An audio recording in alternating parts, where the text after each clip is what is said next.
Hi, welcome to just start. तो हमारा next topic है एसिड प्रॉपर्टीज। तो इसमें हम देखेंगे एटोमिसिटी क्या होता है, कंसिस्टेंसी, आइसोलेशन एंड ड्यूरेबिलिटी क्या होता है। चलिए फिर स्टार्ट करते हैं।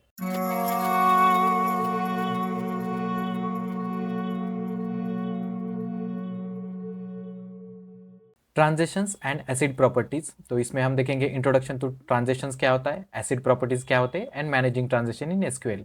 तो हमारा फर्स्ट टॉपिक है इंट्रोडक्शन टू ट्रांजिशन। तो ट्रांजिशन क्या होता है, a transition in SQL is a sequence of one और मोर ऑपरेशंस। एक या एक से ज़्यादा जो भी ऑपरेशन हम सीक्वेंस में परफॉर्म कर रहे हैं उसको हम ट्रांजेक्शन बोलते हैं। जैसे कि हम कौन से ऑपरेशन कर सकते हैं, such as insertion, update, delete and performance on a database as a single unit of work. मतलब हमें इंसर्ट कर रहे हैं, डेटा में कुछ अपडेट कर रहे हैं या डिलीट कर रहे हैं, ये sequentially as a single unit हम कंसिडर करके वर्क कर रहे हैं, तो उसको हम ट्रांजेक्शन कहते हैं। जैसे कि हम मनी ट्रांसफर कर रहे हैं, बैंक ए से बैंक बी में मनी ट्रांसफर कर रहे हैं, उस काइंड ऑफ सिचुएशन में हम उसको ट्रांजेक्शन कह सकते हैं।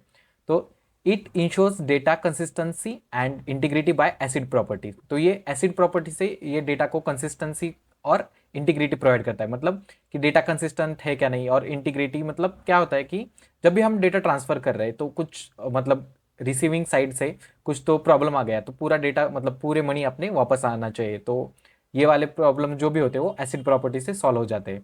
विच stands for atomicity, consistency, isolation and durability. Acid means atomicity, C means consistency, I means isolation, D means durability. Transitions allows the database to remain in consistent state even in the event of the system failure or error। मतलब क्या होता है कि हमने कुछ data transfer कर रहे हैं या मनी ट्रांसफर कर रहे हैं, तो मनी ट्रांसफर करते समय क्या होता है कि रिसीविंग साइड से या सिस्टम साइड से कुछ तो फेलियर आ गया, सर्वर में फेलियर आ गया या रिसीविंग साइड से कुछ तो फेलियर आ गया, तो हमारा जो भी जितना भी हमने मनी ट्रांसफर किया है उतना परमानेंटली स्टोर होना चाहिए, या जितना भी हमने रिट्राइव कर दिया है वो परमानेंटली डेटाबेस में अपडेट होना चाहिए। तो ये वाले प्रॉब्लम सारे एसिड प्रॉपर्टी से सॉल्व हो जाते हैं। जैसे कि एग्जांपल यहाँ पे हम देख सकते हैं, transferring 100 rupees from account A to account B. मतलब हम 100 रुपीज़ ट्रांसफर कर रहे हैं अकाउंट ए से बी में, तो debiting account A and crediting account B. मतलब इसमें से ए अकाउंट से हमें डेबिट होना चाहिए और क्रेडिट मतलब किस में इंसर्ट होना चाहिए, बी अकाउंट में। If any part of the transaction fail the whole transaction is roll back ensuring data accuracy. मतलब एक भी ट्रांजेक्शन में कुछ तो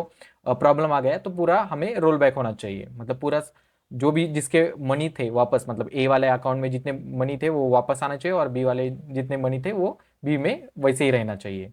एसिड प्रॉपर्टीज इन डीबीएमएस में मतलब डेटाबेस में कौन से होते हैं। ए मीन्स हमने अभी देखा atomicity, C means consistency, I means isolation and D means durability. अब ए मीन्स एटोमिसिटी। एटोमिसिटी क्या होता है, the entire transaction take place at once और डजेंट हैपन एट ऑल। मतलब ये पूरा ट्रांजेक्शन एक एक टेक में होना चाहिए या कुछ भी नहीं होना चाहिए कुछ तो प्रॉब्लम आने के बाद।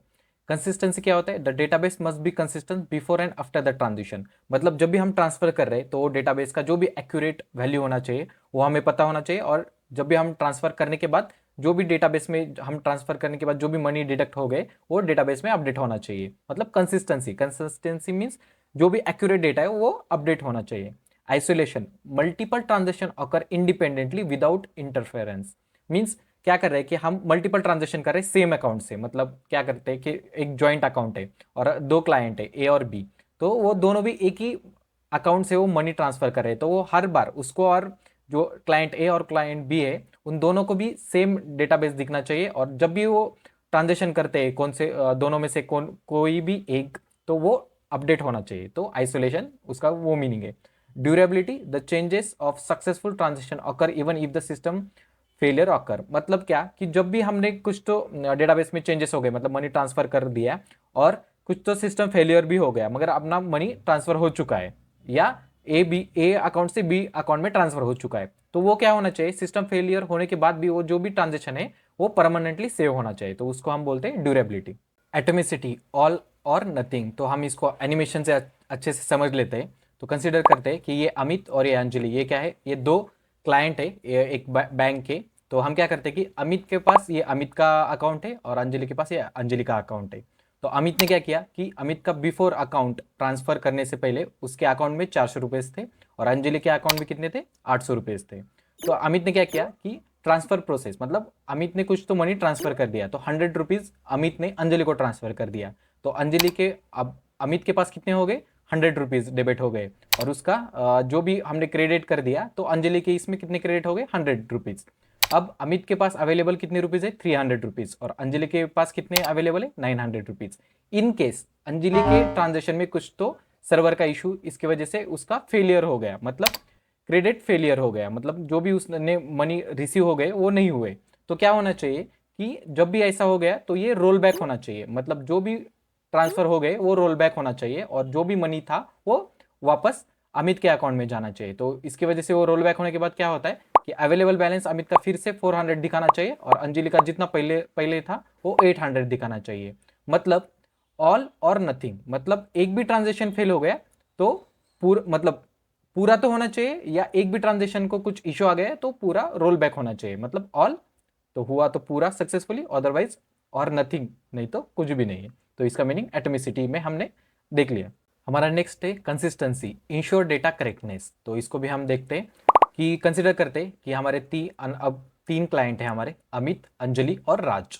तो इनके सबके अलग अलग अकाउंट है, अमित का अकाउंट, अंजलि का अकाउंट, ये राज का अकाउंट। और बिफोर ट्रांजेक्शन अमित के पास कितने 300 रुपये है, अंजलि के पास 100 रुपीज़ है, और राज के पास 50 रुपीज़ है। तो अमित सबसे अमीर है यहाँ पे। और यहाँ पे हम देख सकते हैं कि अमित ने कितना 50 रुपीज़ अंजलि को ट्रांसफर कर दिया। तो डेबिट टू अंजलि तो 50 रुपीज़, तो उसने क्या किया, अब अंजलि को 50 रुपीज़ ट्रांसफर कर दिया। तो अंजलि के पास कितने क्रेडिट हो गए, 50 रुपीज़, और अवेलेबल बैलेंस कितना है, 150 रुपीज़। वैसे ही राज ने अब अमित के पास कितने अवेलेबल हो गए, 250 रुपीज़। फिर राज ने अमित से पैसे मांग लिए, तो अमित ने फिर राज को ट्रांसफर कर दिए, तो राज को कितने 20 रुपये मिल गए। तो अमित ने क्या किया, राज को 20 रुपये ट्रांसफर कर दिया। तो ट्रांसफर होने के बाद क्रेडिट कितने हो गए राज के अकाउंट में, 20 रुपये, और अब टोटल कितने रुपए बच गए अवेलेबल उसके पास, 70 रुपीज़। तो यहाँ पे हम ऑब्जर्व कर सकते हैं कि जब अंजलि ने, अब अवेलेबल बैलेंस कितना हुआ अमित के पास 230, तो यहाँ पे हम ऑब्जर्व कर सकते हैं कि जब अंजलि ने जब अमित से मनी ट्रांसफर करते समय पैसे मांग लिए या ट्रांसफर करने से पहले, तो अंजलि को अमित के पास कितना बैलेंस दिख गया अंजलि को। तो यहाँ पे हम देख सकते हैं कि बिफोर ट्रांजेक्शन वैल्यू कितनी थी अमित के पास, 300 रुपीज़, और यहाँ पे राज को कितना मिल गया कि बिफोर ट्रांजेक्शन, जो भी ट्रांजेक्शन होने वाला है उससे पहले अवेलेबल बैलेंस कितना दिखा, 250।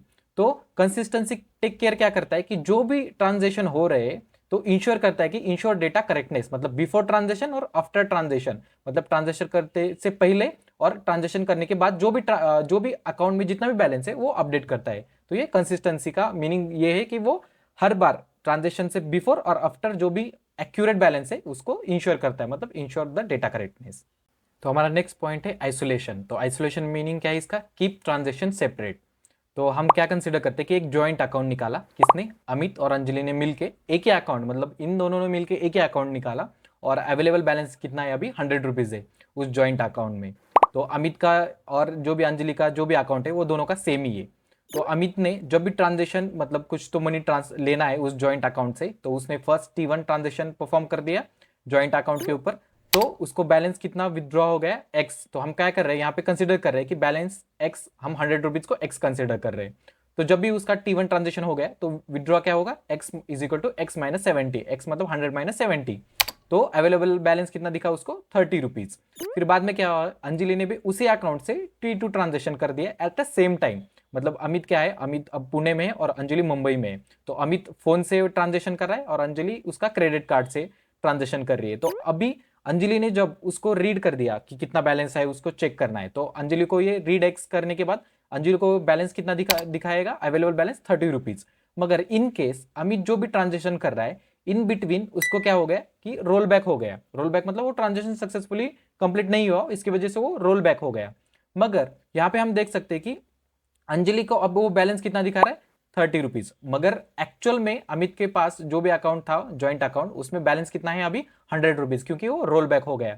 मगर यहाँ पे अंजलि के वहां पे देख सकते कि हमने उसको रीड कितना हो गया कि 30 रुपीज़। तो डर्टी रीड बाई T2, मतलब ट्रांजेक्शन T2 से, मतलब जो भी ट्रांजेक्शन सेकंड हो गया उसकी एक्स की वैल्यू क्या बताएगी अंजलि को, 30 रुपीज़, जो कि वो डर्टी रीड है।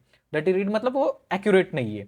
तो उस टाइम पे आइसोलेशन टेक केयर करता है कि keep transaction separate with accuracy. तो वो क्या करता है कि आइसोलेशन क्या करता है कि जो भी अभी अब अंजलि को कितना दिखाया 30, तो वो टेक केयर करता है कि उसको करेक्टनेस करने के लिए। तो वो करेक्ट कैसे करेगा कि ये डर्टी, जो भी ऐसा डर्टी रीड हो गया उसको वो रिवोट करता है। तो वो फर्स्ट क्या करता है कि फर्स्ट अंजलि ने जब भी रीड कर रही है जो भी वैल्यू अपने जॉइंट अकाउंट से, तो अंजलि को क्या रीड होगा x, तो उसकी वैल्यू दिखाएगा उसको 100, मतलब it will be read the old value x is equal to 100, मतलब इनिशियली अंजलि को भी वो 100 दिखाएगा। कब तक? जब तक अमित के जॉइंट अकाउंट में वो कमिट नहीं हो जाता है। जैसे ही अमित ने कमिट कर दिया तो वो डेटाबेस में जॉइंट अकाउंट में वो क्या हो गया, परमानेंटली स्टोर हो गया। तो अमित के पास वो बैलेंस कितना दिखाएगा, 30 रुपीज, और अंजलि के पास भी सेकेंड टाइम रीड करने के बाद उसको आप क्या दिखाएगा, same balance, it will be now read new value after commit x is equal to 30, मतलब जब भी कमिट करने के बाद अंजलि को अब ये 30 रीड हो रहा है, मतलब ये एक्यूरेटली रीड कर रहा है ट्रांजेक्शन T2 के लिए 30। तो ये आइसोलेशन होता है। आइसोलेशन क्या करता है, कीप ट्रांजेक्शन सेपरेट, और वो क्या करता है कि अंटिल हम कमिट नहीं होता है तो वो दोनों को भी सेम ही डेटा, मतलब ओल्ड डेटा शो करता है। तो नेक्स्ट है हमारा durability, keep data safe permanently. तो इसमें क्या होता है कि अमित कंसिडर करते हैं कि अमित का ये अकाउंट है और अमित ने कुछ उसका बैलेंस है 400 रुपीज़, और ट्रांजेक्शन T1 कर दिया, फिर बाद में वो रीड कर दिया ATM कार्ड से कि देख लिया कि कितना बैलेंस है, फिर बाद में उसने 200 रुपये विड्रॉ कर दिए उसी अकाउंट में से, फिर बाद में डिपॉजिट कर दिया 180 रुपीज़, मतलब वो डिफरेंट डिफरेंट ऑपरेशन परफॉर्म कर रहा है। जो जब भी वो ऐसे डिफरेंट डिफरेंट ऑपरेशन परफॉर्म कर रहा है तो अंटिल वो कमिट नहीं करता, मतलब जब भी वो कमिट कर देगा तो वो जो भी डेटा है उसका, जो भी इंफॉर्मेशन है वो क्या होता है, WAL, राइट अहेड लॉगिंग, उस वाले एक लॉग में क्या होता है ये स्टोर हो जाता है। मतलब ये डायरेक्टली परमानेंट डेटाबेस पे जाके, मतलब जो फिजिकली है अपना डेटाबेस वहां पे जाके नहीं स्टोर होता है, वो फर्स्ट WAL वैल, तो इसमें राइट अहेड लॉगिंग इसमें स्टोर हो जाता है। तो वो टेक केयर करता है कि अंटिल अमित का जो भी डेटाबेस है वो कमिट नहीं हो जाता है, कमिट होने के बाद राइट अहेड लॉगिंग में स्टोर हो जाता है। और वो क्या करता है कमिट होने के बाद, वैल क्या करता है कि राइट अहेड लॉगिंग से जब भी ये कमिट होने के बाद जो भी परमानेंट डेटा अब उसको स्टोर करना है, तो वो क्या करता है कि परमानेंट स्टोरेज में स्टोर कर लेता है। जब भी परमानेंट स्टोरेज में स्टोर कर देगा तो वो क्या करता है कि उसकी डुप्लीकेट कॉपी बनाता है, मतलब रिप्लीकेट बोलते हैं हम उसको। और वो भी सारे रिप्लीकेट क्या होते हैं कि सारे रिप्लीकेट में वो डेटा स्टोर हो जाता है, मतलब परमानेंट स्टोरेज से कुछ रिप्लीकेट डिलीट भी हो गए या नोड फेल भी हो गए, मतलब कुछ सर्वर अब नहीं चल रहे, तो क्या करते हैं परमानेंट स्टोरेज में से जो दूसरे रिप्लीकेट है उसमें से वो डेटा फेच कर देगा और अमित को जो भी एक्चुअल उसका एक्यूरेट डेटा है वो शो कर देगा। मतलब कीप डेटा सेफ परमानेंटली, यहाँ पे कीप डेटा सेफ तो रखता ही है क्योंकि जब हम कमिट करते हैं वो data permanently right ahead logging में स्टोर हो जाता है, वहां से वो परमानेंट स्टोरेज में जाएगा। मगर यहाँ पे परमानेंटली क्यों स्टोर करता है, क्योंकि एक नोड भी फेल हो गया तो बाकी के नोड से उसको डेटा एक्यूरेट मिल सकता है, इसकी वजह से इसको durability, keep data safe permanently. इसकी वजह से ड्यूरेबिलिटी के क्या बोलते हैं कि change occur even the system is failure, मतलब सिस्टम फेल भी हो गया तो फिर भी ये चेंज एक्यूरेट चेंज अकर कर लेता है। तो हमारा नेक्स्ट पॉइंट है managing transaction in SQL. In SQL structure query language transaction are manage using the following commands. तो इसमें बिगिन, कमिट और रोल बैक से ये ट्रांजेक्शन फॉलो किए जाते हैं, मतलब हमारे जो भी जितने भी ट्रांजेक्शन होते हैं इन 3 कमांड से, और एक होता है सेव पॉइंट। तो इन 4 कमांड से ये सारे मैनेज ट्रांजेक्शन मैनेज किए जाते हैं। बिगिन मतलब जहाँ से हमारा जो भी हमारा न्यू ट्रांजेक्शन है, मतलब T1 ट्रांजेक्शन या T2 ट्रांजेक्शन स्टार्ट हो रहा है वो बिगिन से स्टार्ट होता है अनटिल जब हम उसको कमिट नहीं करते। कमिट मतलब जो भी हमारा डेटा है वो परमानेंटली डेटाबेस में स्टोर हो गया या सेव हो गया। और रोल बैक कुछ हमें अंडू करना है या हमारा प्रीवियस जहाँ से हमारा बिगिन स्टार्ट हो गया वहां तक हमारा डेटा को कॉल करना है, मतलब रोल बैक करना है या अंडू करना है, उस टाइम पे हम रोल बैक यूज करते हैं। और ये सारे बिगिन, कमिट, रोल बैक, ये सारे कमांड हमने ऑलरेडी DDL, DML, DCL जब कमांड देख रहे थे उसके साथ ये बिगिन, कमिट और रोल बैक हमने वहाँ पे परफॉर्म करके देखे थे। तो जिसने वो वाला वीडियो नहीं देखा तो फर्स्ट वो वाला वीडियो देखने के बाद ये वाला फिर से आपको अच्छे से समझ में आ जाएगा। तो चलिए फिर हम इस वाले वीडियो में सिर्फ इतना ही देखेंगे। Thank you for watching this video, stay tune for more updates.